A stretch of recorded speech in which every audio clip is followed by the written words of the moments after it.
get into the first bit, which is just on the coming election. It beggars belief that we're going to have an election in the next 3 months. It's like we're taking the car to the races that is falling apart. It's like, can we actually handle an election in 3 months' time? It doesn't look like it to me. But Australia's going to get the election it deserves, which is a nothing election. Last election, we saw Scott Morrison unbelievably win an election from being the opposition when he was in power, because we had a very formidable team with Bill Shorten, who'd led for years. Everyone was pointing in the same direction. He had a raft of policies, the ICAC, franking credits, negative gearing, everything that was good for this country. Scott Morrison didn't even use the Liberal Party in his election. He just went at it himself, doing his goofy soccer dad, soccer shirt, can of beverage, cooking a curry, with no policies at all. And the press turned on Labour by amplifying those policies, and half the country committed the shameful act of voting for nothing. And now we've got a Labour Party, instead of offering any policies at all, are burnt and have learnt their lesson and have got an incredibly weak leader in Anthony Albanese, who is just going to offer nothing because the public rejected any substance at all. So we're going to go into an election where both the opposition and the incumbent are determined to have as little policy as possible going forward, to use as little of their team as possible, to try and focus on finite issues. I think one of the biggest issues is the federal ICAC, because Labour have abandoned franking credits and negative gearing, all the things that are essential in reshaping this incredibly record high inequality in Australia. But Scott Morrison has understandably come out swinging in the last week about the ICAC's horrible attacks on St Gladys Berejiklian. And now, whatever you think of Gladys, if you think she's a saint, you might well think that the ICAC taking her down has been a really horrible thing. But what he's missing here is the elephant in the room. Her lover, Daryl Maguire, was an incredibly corrupt individual, and the ICAC took him down. Now, if Daryl Maguire was a federal MP working for Scott Morrison, he wouldn't have even been investigated. That's how important the ICAC is. And we can sniff the levels of public money going into private hands through to their mates that the Scott Morrison government and the people at the top of that government have been engaging in for years. And we need to show the public how corrupt it is. So I think that is a bellwether. Interestingly, the Liberal Party at the state New South Wales level and the federal level have both understood a very, very common theme. They have put a new leader in and gone to an election and then sacked that leader a year out from the next election, and it's worked 100% of the time so far. So we had Barry O'Farrell get turfed, Mike Baird comes in. Mike Baird gets turfed or runs away screaming like a... Anyway, and Gladys comes in. Gladys gets turfed, and then Dominic Perrottet comes in to fight the election. And then we got Tony Abbott. Tony Abbott wins an election. Scott Morrison comes... Malcolm Turnbull comes in, wins an election. Scott Morrison comes in. We are getting closest yet to actually having a person fight two elections. And the Liberals have found it very easy to get rid of someone with an incredible amount of baggage out from an election and then just win the next election, but it's getting too close. And Scott Morrison doesn't want to leave the election till later in the year because everything he's doing is self-interest. So the economy will keep getting worse and worse and be harder and harder to dissuade the public from that's happening. And any sort of kudos from... He wants Australia to be free for Christmas and to remember that it's him that set them all free and to ride that wave.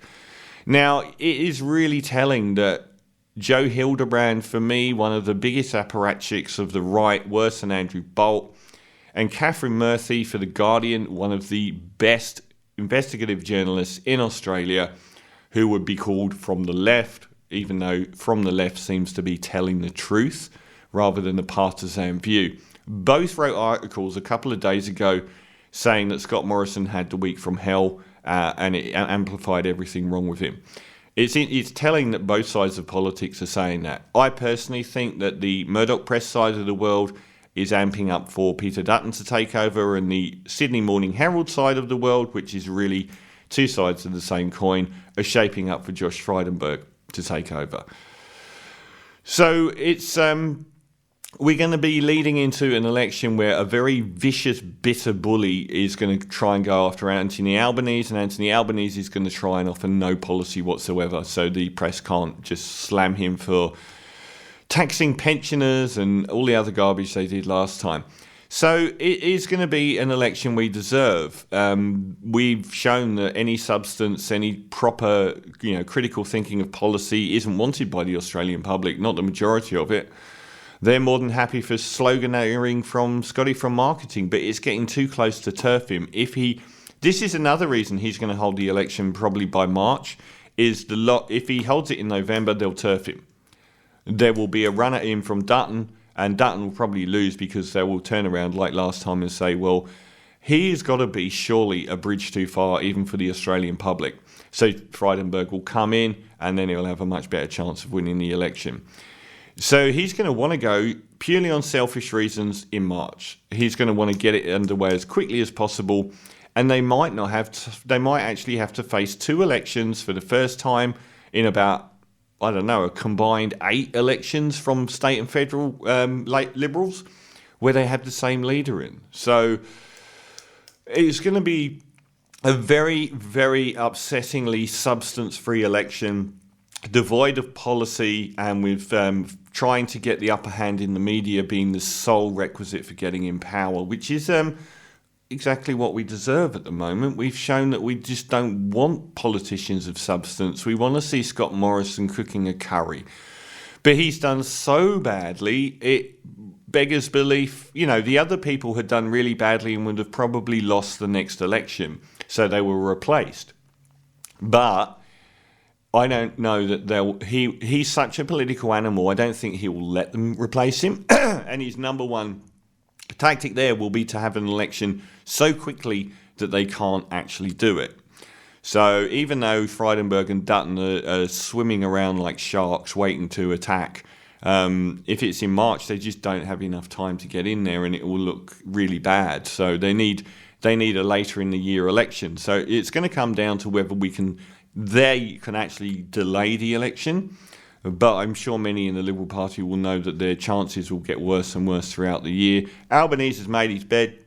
He's not going to offer anything at all. He's going to remain as quiet and as close to Scott Morrison as possible up to the election and try and let the failures of his last 3 years come to fruition, and the public are sick and tired of him. So it's going to be a dismal state of affairs, and the only way that the Labour Party can win is to outnumber the Liberal vote.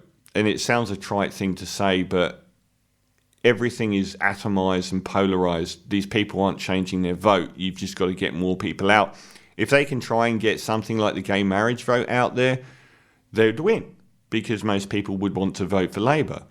But if it's like last time with Bill Shorten, where they don't get anywhere near as many young people voting, it's going to be a different story. Quite what will happen if we get another term of Scott Morrison. I personally think that if he does stand, he'll lose. I'm fairly certain of that.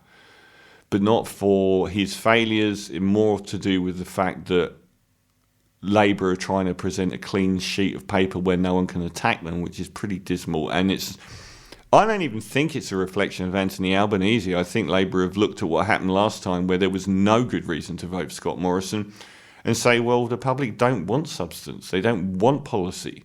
If we offer policy, we'll just be attacked for it. So why not just say nothing at all?